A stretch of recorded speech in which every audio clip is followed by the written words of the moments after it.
एक समय राजा द्रौपद की लड़की द्रौपदी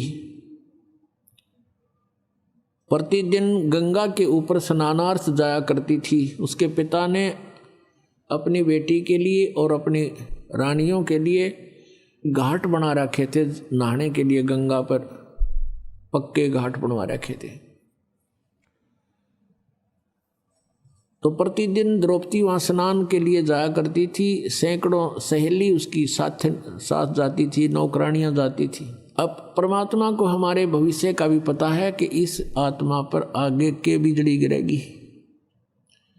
उसकी भी व्यवस्था वो पहले ही करवाता है। अब क्या किया परमात्मा ने, 100 छल छिद्र मैं करो। तो वहाँ एक दिन एक अंधे महात्मा का रूप बना के परमात्मा वहाँ चले गए जहाँ द्रौपदी स्नान करने जाया करती थी। अब द्रौपदी अपनी सहेलियों के साथ वहाँ पहुँची। महात्मा अंधे थे, नहा रहे थे। उनके पास कोई अन्य वस्त्र नहीं था, ओनली एक लंगोट था जो उसने बांध रखा था, और कोई वस्त्र नहीं था। गर्मियों के दिन थे।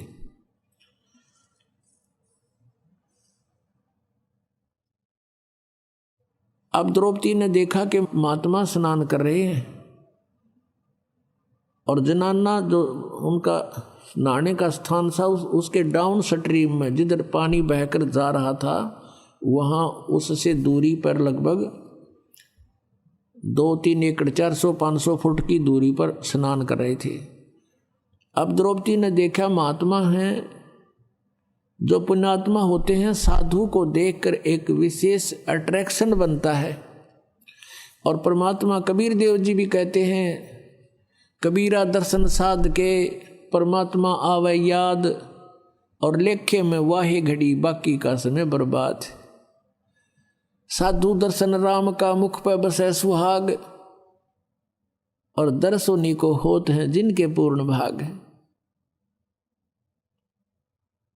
तो द्रौपदी की आत्मा क्योंकि पहले जन्म जन्मांतर से भगवान की भक्ति करती आ रही थी और परमात्मा के साथ नहीं जा चुकी, वो आत्मा फिर वहाँ अपने कर्म न भोग रही थी। एकदम कसक हुई कि महात्मा से कुछ बात करेंगे, परमात्मा की चर्चा करेंगे। फिर उसने सोचा कि साधु स्नान कर रहे हैं, तू भी स्नान कर ले, फिर आराम से बैठकर बात करेंगे, कुछ चर्चा करेंगे भगवान की। द्रौपदी ने स्नान कर लिया। आध पौन घंटा लग गया और वस्त्र पहन के साड़ी बांध के वो बाहर आई। क्या देखा कि महात्मा की तरफ देखा कि चले तो नहीं गए। सामने क्या देख रही है कि महात्मा तो गहरे जल में चले गए। पहले तो ऊपर थे घुटनों से पानी में, फिर एकदम नीचे इतने पानी में, छाती पानी में पहुंच गए। और ऐसे हाथ मार रहे हैं, कोई वस्तु ढूंढ रहे हैं। द्रौपदी ने ध्यान से देखा कि महात्मा के पास कोई वस्त्र नहीं है, बाहर भी वस्त्र नहीं है किनारे पर, और एक ही लंगोट बांध रखा था।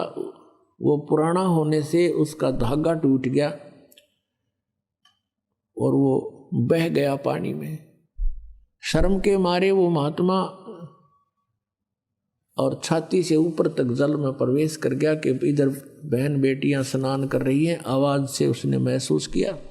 अब उन्होंने आइडिया लगाया द्रौपदी ने कि ये महात्मा अंधा है, इसको दिख नहीं रहा, इसी कारण से इधर गलत स्थान पर आ गया, नहीं तो इधर कोई पुरुष नहीं आता। ये अनजानपने में आ गया। यदि वहाँ कोई आसपास पुरुष आ जाता तो उसको सजा देते थे। उसको महसूस हुआ कि ये महात्मा आंखों वाला नहीं है, नहीं तो इधर नहीं आता। फिर द्रौपदी ने देखा कि इसके पास वो कोई वस्त्र नहीं है और ये महात्मा शर्म के मारे जल में प्रवेश कर गया है, ये बाहर नहीं आएगा और बेचारा सारा दिन इसमें खड़ा रहेगा, रात्रि के समय हुई ये बाहर आएगा और फिर इसको वस्त्र कहाँ मिलेगा। तो लड़की ने उसी समय अपनी साड़ी में, जो राजा की लड़की कितनी कॉस्टली साड़ी पहनती होगी, विचार कर लीजिए पुण्यात्मा। और इसको कहते हैं कि लूट सको तो लूटियो, राम नाम की लूट पीछे फिर पछताओगे, प्राण जहांगे छूट। अब इसको लूट कहते हैं। भगवान को कैसे लूटना है? अब द्रौपदी ने अपनी साड़ी पाड़ के और जल में बहा दी कि महात्मा का हाथ लग जाएगी और ये इसको कौपीन बना के बाहर निकल जाएगा। वो हाथ नहीं लगी, उसको दिखाई दे नहीं था, वो दूर से खिसक गई। लड़की ने दूसरी साड़ी पाड़ी और फिर बहा दी, वो भी उसके लीर हाथ नहीं लगी। लीर माने एक टुकड़ा। दूसरी फिर पाड़ा वो एक लीर सी और वो बहा दी, वो भी हाथ नहीं लगी। 7-8 कौपीन, कम से कम 8-9 इंच की पाड़े थी। और ये 2 गेट देख लो कितने हो गए, लगभग 1.5 फुट हो जाता है। 7-8 में तो आधे से ज़्यादा साड़ी गई। फिर उसने सोचा कि भी महात्मा है, पिता के समान है और ऐसे कोई यूज नहीं, मैं दूर से शर्म के मारी मैं भी दूर से डाल रही हूँ। तो लड़की ने एक लकड़ी देखी लंबी, उस लकड़ी के एक और लीर पाड़ के अपने साड़ी की एक टुकड़ा और उस लकड़ी के लपेट लिया और नू लटका लिया आधे से ज़्यादा। और धीरे धीरे जा कर के उस महात्मा जैसे हाथ मार रहा था, ऐसे खोद रहा था, उसके आसपास कर दी। और वो कपड़ा जो ही उसके हाथ लगा, उसने तुरंत पकड़ दिया मजबूती से। वाह भगवान, बड़ी सुनी मेरी। तब उसने देखा नू और जैसे अंधे करा कर ऐसे लीला की, अरे ये तो भाई किसी बहन बेटी का कपड़ा है, ये तो साड़ी का कपड़ा है। कहने लगा, बेटी आज तने मेरी इज्जत राखी है, मेरा पर्दा रखा है, भगवान तेरी इज्जत रखेगा और तने गणाए दे। अब कहते हैं 7 वचन पलटे नीचे पलट जा ब्रह्मांड, और वो तो भगवान आ रहे थे साध रूप में। अब पुण्यात्मा देते को हर देत है जहां तहां से आन, अन्ना दिया फिर मांगते फिर यो, परमात्मा सुने नहीं कान। अब आपके भाग में नहीं, सर प्रारब्ध में नहीं है कोई वस्तु। अब आपसे वो द्रौपदी अवाली रिहर्सल कराई जा रही है, ये आपसे दान करवाया जा रहा है, आपको प्रेरित किया जा रहा है। और आने वाली कुछ आपदाएं आपकी ऐसे ही टलेंगी। अब उसका अर्जुन से विवाह हो गया द्रौपदी का, फिर कुछ ऐसे सर्कमस्टांस हो गए कि उनका चचेरा भाई था अर्जुन और का दुर्योधन, और उस समय राजा युधिष्ठिर राज्य करता था और दुर्योधन और के पास राज्य नहीं था। राजा युधिष्ठिर ने यानी अर्जुन के बड़े भाई ने एक बहुत बड़ा महल बनाया था, उन सभी ने मिलकर अर्जुन और ने शीशा उसमें लगा दिया। इतना बढ़िया महल बनाया कि सामने वाले को ये नहीं पता लगे या डोर है या खाली है या कोई शीशा लगा है। और दुर्योधन उनके ताऊ के लड़के थे युधिष्ठिर अर्जुन के। दुर्योधन एक दिन उस महल में चला गया और द्रौपदी वहां सामने खड़ी थी। जैसे वो आगे को चला, उसने शीशा दिखा को नहीं, वो इस तरह का बना था कि जैसे शीशा है नहीं। तो उसकी टक्कर लग गई, टक्कर लग के एकदम पड़ गया। द्रौपदी हंसी और टोंट कस दिया कि अंधों की अंधी ही संतान होती है। अब धृतराष्ट्र अंधे थे, दुर्योधन के पिता, तो इस बात की वो काली गणी मान गया, गढ़ा दुख मान गया कि इसने बहुत बूढ़ी बात कह दी। और जबकि वो तो देवर भाभी थे, छोटी मोटी हंसी मजाक आम कर लिया करते थे। परमात्मा कबीर जी कहते हैं, सोना संत और सजन टूट जुड़े 100 बार, और दुर्जन और पाका कलश एक धक दरार। सोने को तोड़ दिया, आभूषण कुछ बना रखा है उसने, उसको तोड़ दिया और फिर जोड़ दे, उसमें कहीं पर भी निशान अलग दिखाई नहीं देता, वैसा ही हो जाता है।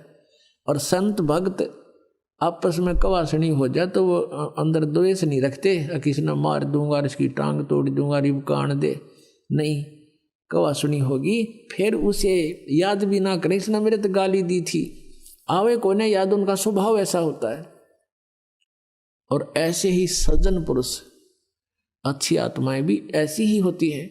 और कहते हैं दुर्जन दुष्ट इंसान, और जैसे पक्का कलश जैसे कुंभ होता है घड़ा, एक का धक्के में दरार आ गई तो दोबारा नहीं मिल रहा, वह चाहे 100 जतन कर ले वह न्यारी दिखेगी। तो इस टाइप का था दुर्योधन। उसने तो उस दिन ठान ली कि इसका प्रतिशोध लूंगा। अब फिर क्या किया उन्होंने, जुआ खेला। जुए में इस युधिष्ठिर ने सब राज्य भी दांव पर लगा दिया। अंत में क्या कहा उन्होंने दुर्योधन और ने कि द्रौपदी ने और लगा दे, और जुआ खेलनिया इतना बेईमान हो सब पता नहीं क्या कर दे। उसने सोचा द्रौपदी ने और लगा दूं, हो सकता मेरा राज्य वापस आ जाए, और द्रौपदी भी हार गया। तो पुण्यात्माओं, पहले समय में जो घटनाएं घटी और जिनसे इतना कष्ट बना, तो हमने उन पर इब ध्यान रखना है कि हमने ये जुआ आदि नहीं खेलना, ये सबसे बड़ा शत्रु है, और जो भाग में वही मिला है जीव को। तो इस करके हमने ये सब हानिकारक वस्तुओं का परित्याग करना होगा। तो उधर से क्या हुआ कि द्रौपदी को भी जीत लिया उन्होंने। अब दुर्योधन ने अब कहा अपने भाई को, दुशासन को, उससे छोटे वाला था, कि जा उस द्रौपदी को पकड़ के ला घसीट के। और वहां दरबार लगा हुआ था जहां वो खेल रहे थे जुआ। अब सारा राज जीत लिया, पांडव बैठे वहां माथे हाथ धरे, सारे के सारे बैठ जाओ यहां पर, तुम तो नौकर हो गए मेरे। वो वहां बैठ गए, और वहां पूरे दरबार में भीष्म पितामह, द्रोणाचार्य, कर्ण और विदुर, ये सब विराजमान बैठे गणमान्य व्यक्ति। दुशासन को कहा कि जाओ द्रौपदी को ला पकड़ के।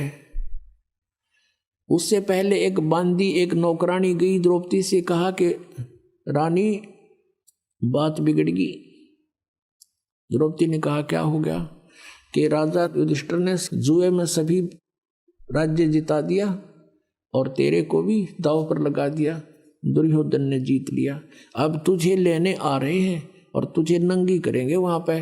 वो कह रहा उसको लाओ, यहाँ सुबह में नंगी करेंगे, क्योंकि हम तो अंधों की संतान हैं, हमें कुछ दिखाई नहीं दे, उसको शर्म आएगी नहीं।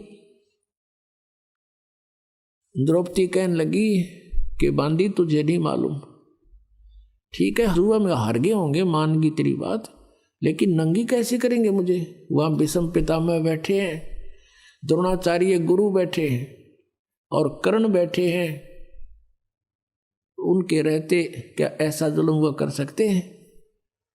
अब बांदी कहने लगी मुझे नहीं मालूम, वो कह रहा था दुर्योधन कि नहीं ऐसा नहीं होता। अब इतने में दुशासन पहुंच गया और पकड़ कर उसके बाल यहां से घसीट के लाया ना, बुरी तरह बेइज्जती करके सभा में खड़ी कर दी। अब दुशासन ने कहा कि क्या आदेश है भाई इसके लिए। दुर्योधन ने कहा कि इसको नंगी कर दे, इसकी साड़ी चीर उतार दे, हम तो अंधे हैं, अंधों की संतान अंधी होती है, हमें थोड़ा ही कुछ दिखाई देगा इसका। अब यूं कह करके उसने दुशासन जो ही उसकी तरफ चला, उसका पल्ला पकड़ दिया साड़ी उतारने के लिए। तब उसने भीष्म पितामह, द्रोणाचार्य और कर्ण की तरफ कहा जो वहां बैठे थे, उनसे प्रार्थना की, नीची गर्दन कर ली, क्योंकि उस दुर्योधन के दुष्ट अन्न को खाकर उनके अंदर दोष पैदा हो गया था। फिर उसने देखा अपने 500 पांडव बैठे थे वहां पर कि ये अब कैसे सहन करेंगे मेरी इस बेइज्जती को। तब उनकी तरफ देखा, उन्होंने भी नीची गर्दन कर ली, क्योंकि वो वचन में बंध चुके थे। अब उसने देखा है कमाल की बात होगी, कोई भी नहीं सुन रहा मेरी। अपन आत्माओं, वहां वो 3 ऐसी बला बैठी थी, ऐसे सूरवीर बैठे थे। कौन कौन? द्रोणाचार्य, भीष्म पितामह और कर्ण। उनमें से एक भी खड़ा होकर न्यू कह देना दुशासन खबरदार दे इस बेटी का हाथ लगाया था, निकम्मे तुम क्या कर रहे हो, ऐसा जुल्म किधर देखा ना सुना, ऐसी बेइज्जती कर रहे हो तुम। तो दुर्योधन की हिम्मत नहीं थी, वो इतने सूरवीर थे, उनको पता था कि न एक बार हथियार उठा लिया था सारा वकल तार देंगे। और भीष्म पितामह है, उनका सबसे बुजुर्ग आदमी बैठा और वो भी दुष्ट वहीं बैठा रहा, एक भी ओछी मंदी नहीं की तुम क्या कर रहे हो। मान लीजिए सभा में एक बार टोकना चाहिए तुम गलत कर रहे हो, ये ठीक नहीं, और नहीं मानता है तो उठ कर चला जाना चाहिए। वो उठकर भी नहीं गए, तीनों के तीनों वहीं बैठे रहे। उनके मन में दोष था कि हम भी इसको नंगी देखें, नहीं तो उठ कर चले जाते। नहीं मानते ना खड़ा होकर कहना चाहिए था भाई गलत कर रहे हो, और फिर भी नहीं मानते हैं बच्चे तो उठ कर चला जाना चाहिए। ये नियम होता है सभा का, एक सभ्य व्यक्ति का। उन्होंने ऐसा भी नहीं किया। अब परमात्मा कहते बंधे से बंधा पुकारे, बंधे से बंधा मिले छूटे कौन उपाय, और कर बंदगी निर्बंध की वो पल में दे छुड़ाए। अब जैसे किसी के पाछे हाथ बांध के छोड़ रखा है और दूसरे की भी तीसरे की, वो उन्हीं से कहे कि तुम मुझे खोल दे, वो कहे तू मुझे खोल दे। वृक्ष के बांध रखे दूर दूर, लेकिन वो नहीं खोल सकते। को निर्बंध आ रहा था उससे पुकार की कि हमें खोल दीजिए, उसने सबके बंधन खोल दिए। तो हम सभी बंधे हुए हैं यहाँ पर कर्मों के बंधन में। ओनली कबीर गॉड, परमेश्वर कबीर जी है जो निर्बंध है। अपनात्मा, इस कथा से हमें बहुत कुछ शिक्षाएं मिलेंगी। जब तक हम भक्ति भी कर रहे हैं और अब भगवान पर आश्रित नहीं होते, और हम ये सोचते हैं मेरा मित्र है मंत्री, मेरा रिश्तेदार है एमएलए, मेरा रिश्तेदार है फलाना अफसर, या वहाँ बड़ा सेठ है वो, तब तक हम भगवान पर नहीं उस पर आश्रित हैं। और जब जहाँ भगवान के सत्र का काम होता है वहाँ ना मंत्री कर सकता, ना प्रधानमंत्री, ना मुख्यमंत्री, ना कोई राष्ट्रपति, वो तो भगवान ही कर सकता है। अब जब द्रौपदी ने देख लिया ये पति भी झूठे हैं और मेरे साथ बेइज्जती हो रही है, नीचे गर्दन कर ली काहे के पति, और ये सभापति देख लिए नीची गर्दन करे बैठ के, वो मेरी तरफ देखते भी नहीं, अर्ध नहीं सुन रहे। जब संसार से जिसकी हट जाता है आस्था कि यहाँ कोई तेरा नहीं, तब हम भगवान याद आता है। तब उसने आत्मा रोई, उसकी मन की पुकार नहीं थी वहां पर। मन की तो पुकार है, मैंने गाड़ी दे दे, कार बड्डी सी, एक कोठी दे भगवान, फलाना दे भगवान, ये तो मन की पुकार। और ये आत्मा की पुकार थी, सच्ची सचमुच आवश्यकता है अब इसकी बचाव की। अब क्या होता है कि यहाँ जब हम रोते हैं, रोते तो सभी हैं, जिस पर आपदाएं आती है आत्मा सभी रोती हैं और याद भी करती है भगवान को लास्ट में। तो क्या होता है, हमारी पुकार जाती है धर्मराज के दरबार में, जो यहाँ का लेखा जोखा करता, अकाउंट करता हम सबका। और वहाँ जब पुकार जाती है तो वहाँ आसपास बहुत जोर की शोर हो जाता है उस चिल्लाहट का। तो उसी समय धर्मराज देखता है कि किस नंबर की आत्मा पर क्या आपत्ति है, और मैं उसका कोई पिछला पुण्य है कि नहीं किसी संचित कर्म में भी। फिर वो देखता है कि उसका यदि कोई पुण्य है तो वहां से फिर वो पुण्य का प्रतिफल नीचे आता है, और पूर्ण परमात्मा ही उसी को आधार बना के उस पुण्य के आधार से उसकी रक्षा करता है। करता वही है पूर्ण परमात्मा ही, और वो अपना नाम नहीं लेते। कहते हैं 184 जीव को और साहेब भोजन देत, 184 पोखता, वो अपना नाम नहीं लेते। अपना नाम नहीं लेने आता, उसका बहाना बना दिया, उसको ऐसे मिल गया, उसको ऐसे मिल गया, वो करा वही रहा है सारा कुछ। तो वहां से वापस आती है, तो इसकी पुकार पहुंची द्रौपदी की वहां, और उसकी वहां फाइल खुल गई, वो सीडी ऑन होगी उसके पुण्य कर्मों की। तो उसमें देखा धर्मराज ने कि एक इसने परम संत को सुपात्र को, और जिसको आवश्यकता थी एक साड़ी का टुकड़ा दे रखा है, और उस संत ने उसको आशीर्वाद दे रखा है, उसका ढेर लग गया है। तो वहां से क्या था, जैसे श्री कृष्ण जी जो थे पांडवों के गुरु थे, आध्यात्मिक गुरु।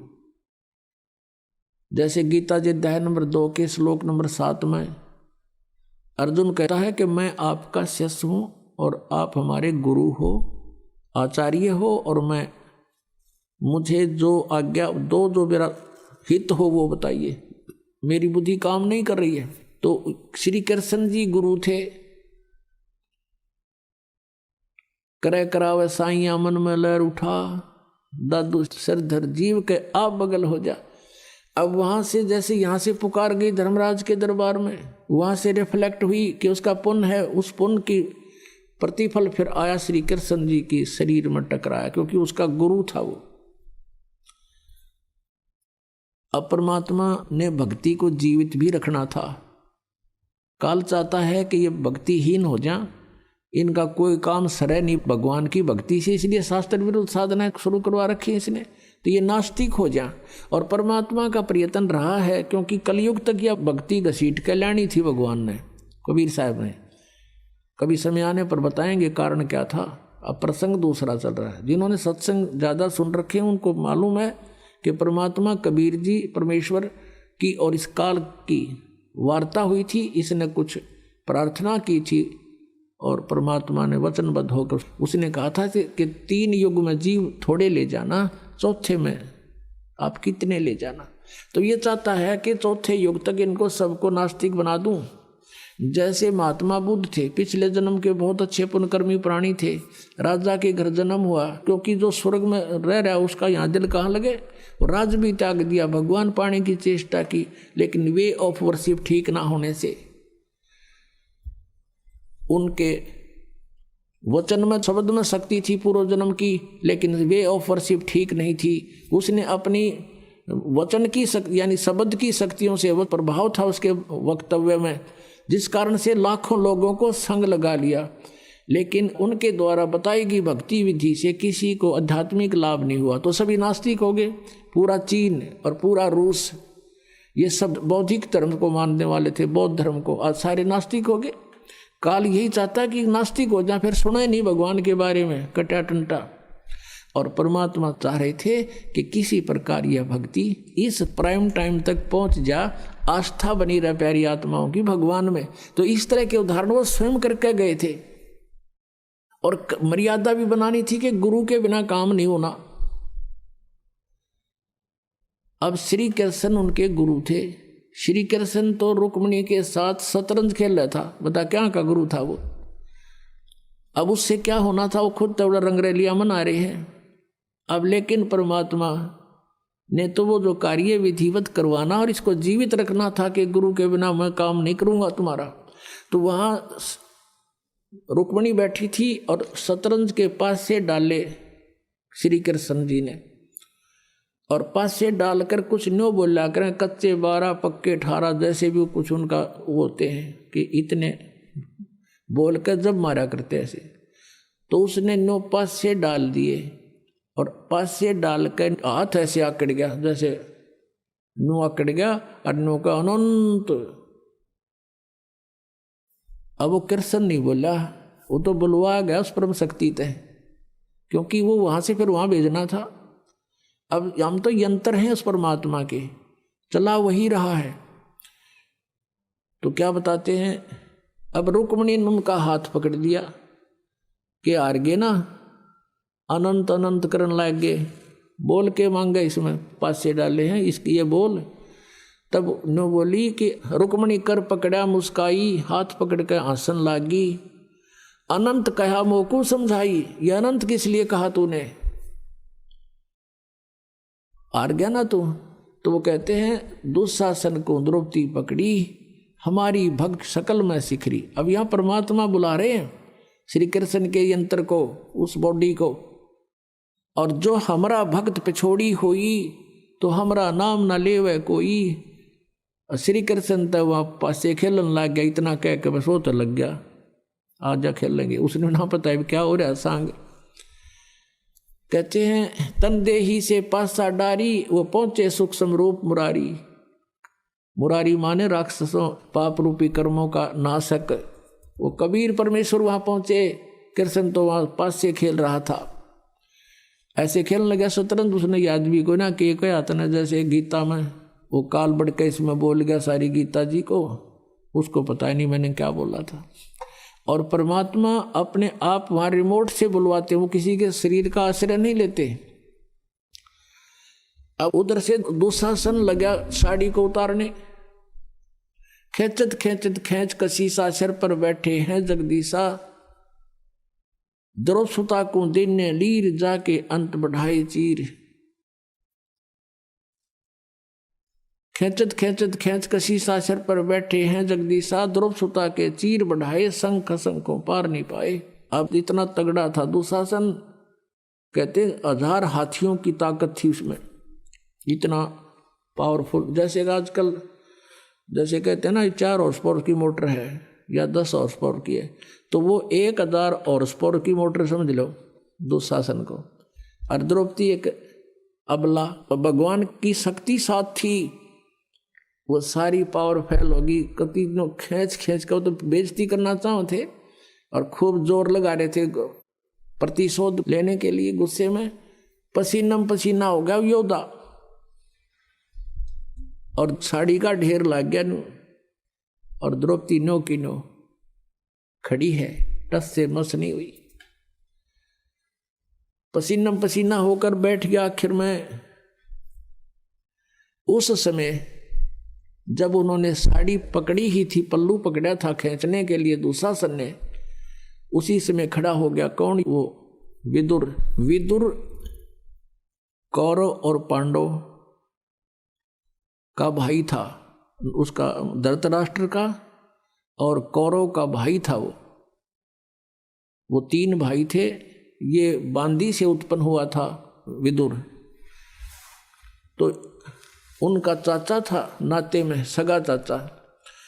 तो विदुर खड़ा हुआ और उनसे कहने लगा दुर्योधन और दुशासन से कि भले आदमियों तुम क्या करने जा रहे हो? अरे किसकी बेइज्जती कर रहे हो? अपनी ही बहू की। बाहर क्या कहेंगे कि अपनी इज्जत आप पे उतार रहे हो। तब विदुर ने कहा खड़ा होके कि विदुर कहे ये बंधु थारा, एक कुल एक परिवारा। विदुर के मुख पर लगा थपेड़ा। दुर्योधन ने खड़ा होकर और अपने चाचा के थप्पड़ मारा।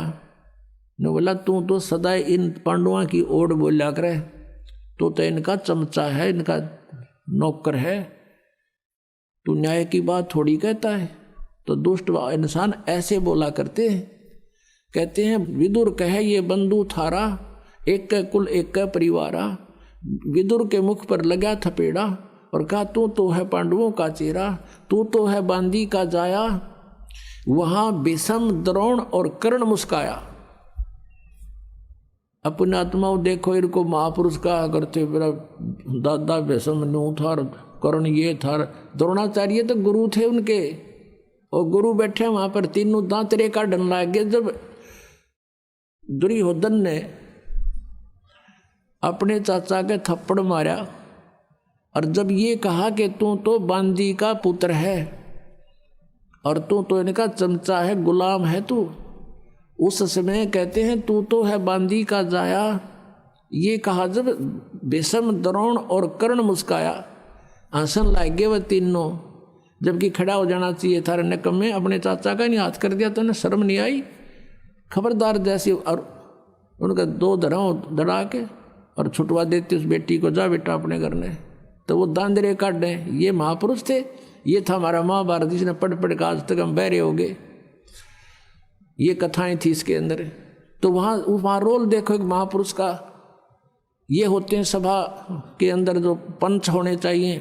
अपनी सच्ची बात कहे, कोई धमकावे चाहे मारो छोड़ो, फिर उठ कर चला जाओ। उधर उठ कर चला गया, ठीक है, अभी इतनी उसकी सामर्थ्य था, उतना कह दिया उसने।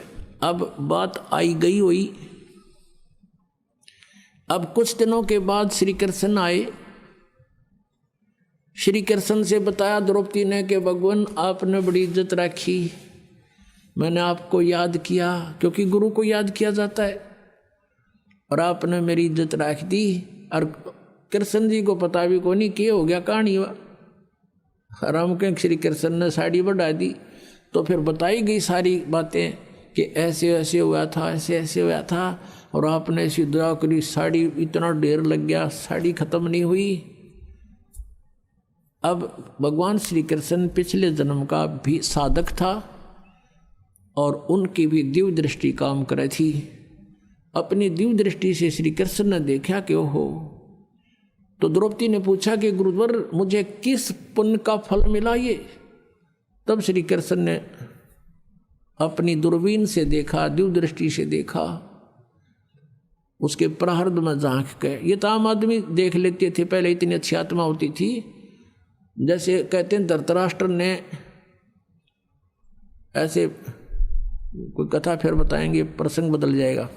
तो अब उसने देखा कि द्रौपदी तूने एक अंधे महात्मा को एक साड़ी का टुकड़ा पाड़ के दिया था, और उस अंधे को दिया हुआ दान तेरा यूं फल गया, उसका प्रतिफल है ये। तब उसको याद आया को तेरे की।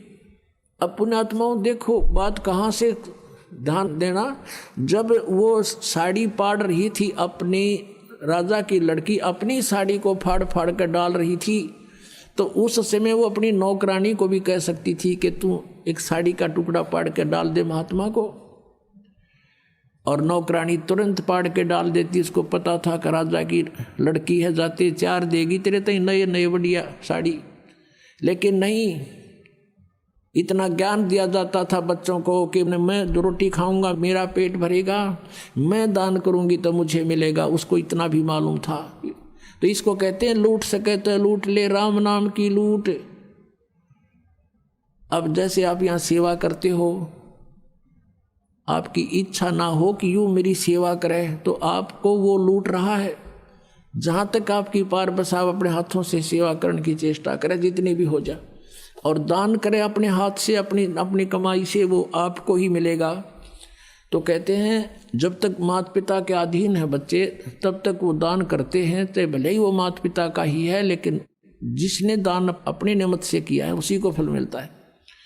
अब द्रौपदी कहती है कि हे भगवान, एक छोटी सी लीर पाड़ के दी थी मैंने, उसका इतना फल मिल गया, इज्जत रख दी मेरी, साड़ी तो देखी जा, लेकिन आज जो मेरी इज्जत रही है उसकी तो कोई कीमत नहीं। तब कहते हैं कि एक लीर के कारण मेरे हो गए चीर अपार, जब मैं पहले जानती तो सबके में देती वार। इसे महापुरुष को और एक इतना दान करने से आज मेरी इतनी इज्जत रही है, यदि मुझे पहले पता लग जाता तो ना जाने क्या न्यौछावर कर देती उस महापुरुष के लिए। तो पुण्यात्माओं, परमात्मा को पता था कि इसका और कोई ऐसा संस्कार नहीं है जहां उस समय इसकी रक्षा हो सके। नाम इसने ले नहीं रखा, क्योंकि रानी बन गई, अंडी पाकेगी, और जब दुर्गति होगी, जब भगवान याद आता है तो इसे दयालु है परमात्मा, ये पहले ही प्रबंध करा देते हैं और कहते हैं गए लग गया फिर जब लग धरती आका। सुन रहे थे जगत गुरु तत्वदर्शी संत रामपाल जी महाराज जी के मंगल प्रवचन। अधिक जानकारी के लिए विजिट कीजिए हमारी वेबसाइट www.jagatgururampalji.org।